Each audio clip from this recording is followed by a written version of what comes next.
In this video, we'll see about how we can embed our Lightning Web Component in a ScreenFlow. So consider I have a scenario. I just want to display all the list of account records in a tabular format. So here, what I'm going to do is I'm going to create a new ScreenFlow, and in the ScreenFlow, I'll just get all the account records and just pass that account records to my Lightning Web Component.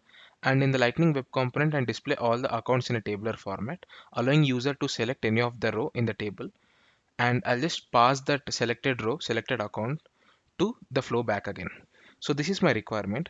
So here, first thing is I'm going to create a new Lightning Web Component. To create a new Lightning Web Component, I'll just create a new Lightning Web Component called as Show Accounts Table, and I'll just mark this as is exposed, and I'll just check this box called as Lightning Flow Screen. The target, I just want to embed this Web Component into Lightning Flow Screen. That's the reason I'll just check this and just click on deploy. So once you click on deploy, you can see three files here. One is HTML file and JS file and XML file. So what I'm going to do here is, so if you want to pass any attributes from flow to Lightning Web Component, you need to use @API property. So I'll just import this API, and here I'm going to create two properties. One is to store the accounts which is coming from the flow, and other is to capture the selected account which will be sent back to flow again. So for that, I'll just create two properties. One is accounts and other is selected account. These are the two properties which we created. I'll just initialize with this accounts with an empty array. Yeah, now our JS thing is done. I'll just open my XML file here. So is exposed is true, and the target is I'm going to embed this LWC in flow screen. The target is added, and we need to do other thing here. So we need to add some target configs here. So basically this is like, for example, in Lightning component, if you want to pass any attributes from flow to Lightning component, we'll be using design attributes, right? So similarly, we'll be using this target configs. So inside this target configs, we declare two properties with the same name as property. One is account and selected account. So 1 minute, I think this should be same accounts, and the type is account. It's going to be list of accounts. The type is list of accounts, and you can see here role is input only. Input only means that means we can only pass a property from flow to Lightning Web Component. We can't send to flow back again. So further, to send some data to flow back again, we'll be using some output only. So this is the main difference between role. I'll just remove this description as of now. So we created two property. One property is accounts, which will be coming from the flows. The same thing I have created in the XML file as well. And other property is selected account, which will be a single account. The type of this is single account, which is selected by the user, and just we need to send the selected account to my flow back again. So now it's all good. I just deployed my things into this. Now what I'm going to do here is I'll just go back to my Salesforce instance, click on the settings icon, go to setup. Here I'm going to create a new screen flow. To create a new screen flow, in the find box, search for flows, click on flows, click on new flow, select screen flow, click on next, select auto layout. I'll just click on this plus icon and add a screen element.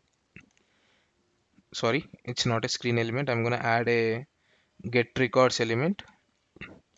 I'll just name this as create accounts, and here I just want to, sorry, it's not going to be create accounts, it should be a get accounts. And here I need to select my object as account, and I just want to get all the records, none, all the records, and I'll just store all records and choose fields, and I just want to display account name and ID. That's it. So for that, I just selected two fields here and just click on done. Now we need to pass this account records to my Lightning Web Component. So we can do one thing here. I'll just create a screen here. I'll just name this as accounts table. And here I'm going to drag my Lightning Web Component. And you can see this is the Lightning Web Component which we created called as show accounts table. Just drag this. And here you can see accounts. We need to pass accounts to this Lightning Web Component. So I'll just I'll just name this as account table, and here we need to pass accounts to this property, and I'm going to map this with accounts from get accounts and just click on done. Now just save your flow. I'll just name this as show accounts and click on save. Now what I'm going to do here is I'll just add a lightning data table in my lightning web component. So for that I'll just go to community here and just copy the code for lightning data table and go to my lightning web component HTML file, and I'll just add the lightning data table code here. And also I'll just go back to, instead of data we are storing it in accounts, so it's going to be an accounts. This is done, and the next thing is we need to go back to our JS file and declare the columns, constant columns. Go to JS file, and in the constants I just want to display only one field, that is name. So what I'll do is I'll just display this label as name, and name is API name. And again we need to do one thing here, columns is equal to column, we need to add this statement. So based on that it will display only the columns and the data here. Now I'll just go back to my flow builder and just click on debug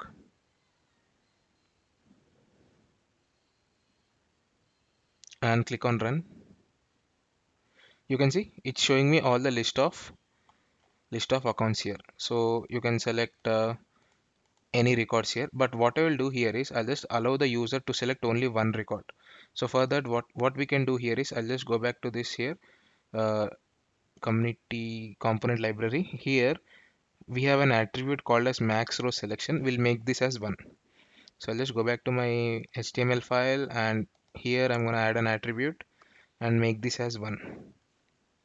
Now just deploy your lightning web component, and now I'll just run this flow again. Okay, I'll just go back to my flow builder and debug it again, and you can see now I can just select only one record. So what I'll do here is I'll just add another screen. I just add another screen in my flow where I can just show the selected record. So for that I'll just do one thing here. I'm gonna add I'm gonna add another attribute called as on row selection, and once any row is selected I'm gonna call this function called as get selected account. And the same thing is I'm gonna add this in my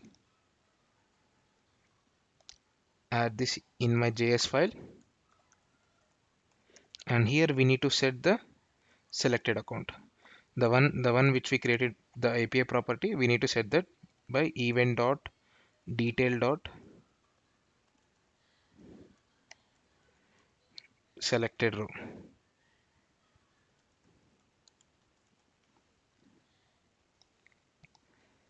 Yes, now you can see here we are passing the selected account to my flow back again. You can see in the XML file this is an output only, that means we are passing this value from our lightning web component to flow. So we are done with it. Whenever on row selection I'm calling this function and just capturing the selected account into this property, and this property can be accessed in the flow as well. Now I'll just go back to my flow and just add a screen here to display the selected account. Display selected account. What I'm going to do here is I'll just drag a display text component, name this as selected account, and here I'm going to display my selected accounts. So you can see here this is the account table is my screen component, and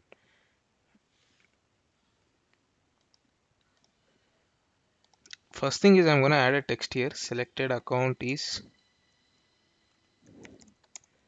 and here I'm going to add a merge field, that is nothing but account table screen component, and this is a selected account. This is a selected account which is being passed from lightning web component to our flow, and here I'm gonna print the name of the selected account. That's it. Now just click on done, just click on save, click on activate, click on debug. Now here I'll just click on run. So I'll just select this account here called as Varun and just click on next. You can see selected account is Varun, and I'll just select edge communication update and just click on next. You can see selected account is Edge Communication Update. So this is coming from the Lightning Web Component. So basically what we are doing here is, you can see here, the first thing is we are getting all the accounts. We are passing these accounts to our Lightning Web Component, and my Lightning Web Component is displaying the Lightning data table. And again, it's sending us the data. I mean, the data includes the selected account, which is selected by the user. And in the flow, we are just displaying the selected account in other screen. That's it.